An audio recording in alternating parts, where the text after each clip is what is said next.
Assalamualaikum warahmatullahi wabarakatuh. Halo teman-teman, perkenalkan nama saya Beri Azizi, NRP 50148221083 dari jurusan Teknik Lingkungan. Nama saya Disrina Fadila Firmansyah dengan NRP 50142211076 berasal dari Departemen Teknik Lingkungan. Perkenalkan, nama saya Rehana Rusda dari Teknik Lingkungan dengan NRP akhir 152. Perkenalkan, saya Gina Agustina, NRP 50162211015 dari Departemen Teknik Geomatika. Perkenalkan, nama saya Inova Amalia Lestari dengan NRP 50162211016 dari Departemen Teknik Geomatika.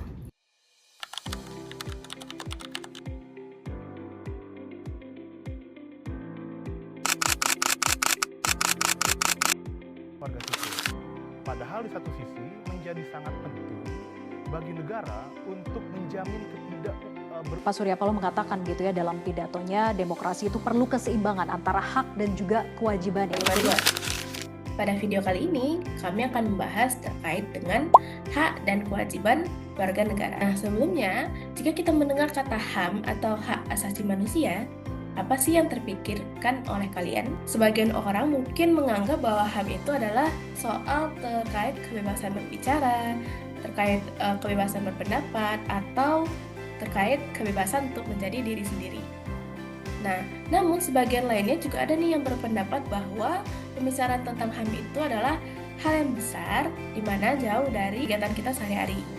Nah, namun sebenarnya HAM itu sangat dekat nih dengan kita, di mana setiap kali kita menuntut keadilan, setiap kali kita ingin diperlakukan dengan hormat, atau berharap suara kita didengar, nah, tanpa sadar kita sudah atau sedang memperjuangkan hak asasi manusia. Untuk memahami HAM secara menyeluruh, kita perlu memahami nih dua hal utama yang menjadi dasarnya, di mana ada hak dan kewajiban, serta hubungannya antara negara dan warga negara. Menurut Undang-Undang Dasar 1945 pada pasal 7, pasal 27 sampai pasal 34, setiap warga negara memiliki hak seperti hak untuk hidup, hak untuk mendapatkan pendidikan, hak berpendapat, dan hak untuk memperoleh perlindungan dari negara.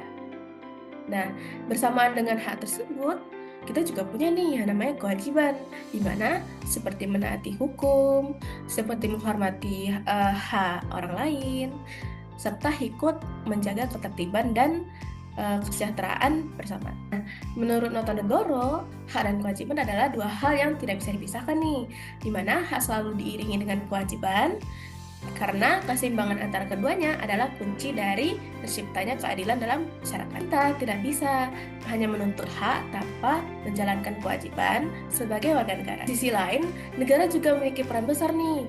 Misalnya, negara bukan hanya membuat peraturan, tapi juga penjamin terpenuhnya hak-hak warga negara, di mana hubungan antara negara dan warga negara itu bersifat timbal balik, di mana negara melindungi, sementara warga negara mendukung keberlangsungan negara dan taat pada hukum dan nilai-nilai kebangsaannya.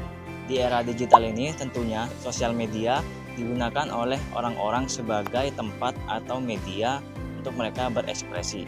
Nah, tapi tempat berekspresi di sini, apakah ekspresinya itu secara bebas, sebebas-bebasnya, atau ada batasannya? Nah, dari situ kita akan membahas lebih lanjut dan lebih rinci terkait itu di pembahasan kali ini. Kebebasan berekspresi di media sosial itu sebenarnya memang diperbolehkan dan juga itu merupakan hak asasi dari manusia. Di sini juga didukung oleh peraturan, entah itu di hukum internasional maupun di hukum Indonesia sendiri. Jadi kebebasan berekspresi dapat dilakukan oleh manusia, itu bisa baik secara lisan, secara tulisan maupun di media sosial. Tapi kebebasan berekspresi di sini memiliki batasan tersendiri. Kita memang boleh berekspresi di media sosial, tapi kita juga harus memperhatikan hak dari orang lain. Nah, jadi kita berekspresi itu jangan sampai memfitnah atau memberikan ujaran kebencian atau bahkan memberikan informasi palsu yang bisa merugikan suatu individu tertentu. Jadi, kebebasan berekspresi di media sosial apakah benar-benar bebas? Jawabannya tidak sepenuhnya. Dikarenakan kebebasan berekspresi haruslah diikuti oleh rasa tanggung jawab. Tanggung jawab untuk menghormati perbedaan, tanggung jawab untuk bisa menyusun kata-kata dengan baik, dan juga tanggung jawab untuk tidak merugikan hak dari orang lain. Nah, pada akhirnya, kebebasan berekspresi di media sosial sejatinya bukan kebebasan yang sebebas-bebasnya, tetapi haruslah diikuti oleh kesadaran diri yang tinggi dan juga rasa tanggung jawab. Hari ini saya akan menjelaskan apa sih perbedaannya kebebasan berekspresi dan ujaran kebencian. Nah, kebebasan berekspresi sendiri itu merupakan sebuah hak dari seluruh warga Indonesia untuk menyampaikan perasaan mereka, gagasan, serta pemikiran mereka di sosial media ataupun di media lainnya. Namun, ada batas di mana kebebasan berekspresi ini dapat menjadi ujaran kebencian. Ujaran kebencian itu merupakan sebuah ujaran yang dapat menyakiti atau dapat menimbulkan perselisihan antar golongan lain. Nah, perbedaan utama dari kegiatan berekspresi serta ujaran kebencian ini adalah kegiatan kebebasan berekspresi itu merupakan bersifat yang membangun dan dapat membuat harmonisasi antar golongan lain. Sedangkan jika ujaran kebencian tidak hanya menimbulkan perselisihan, namun juga dapat menyakiti perasaan dari pihak lainnya. Bagaimana sih seimbangnya antara hak dan kewajiban bagi setiap warga negara? Keseimbangan antara hak dan kewajiban setiap warga negara merupakan fondasi penting bagi kehidupan berbangsa dan bernegara.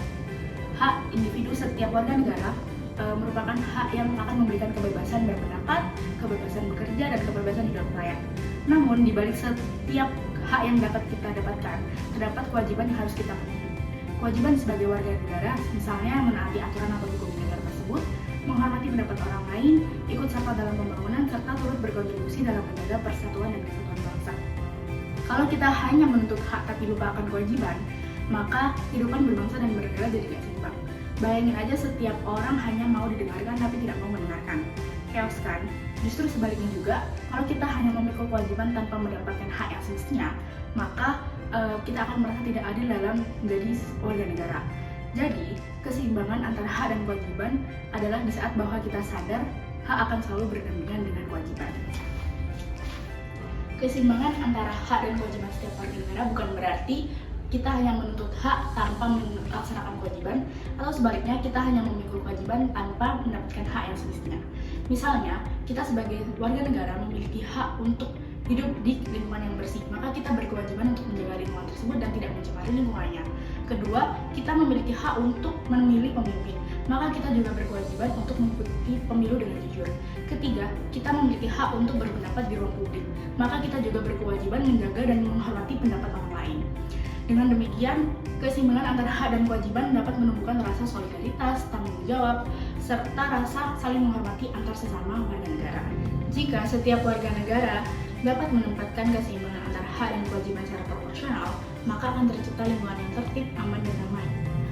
Negara yang kuat bukan berarti hanya dengan hukumnya yang tegas, tapi juga rakyatnya yang memiliki kesadaran moral dan tanggung jawab sosial.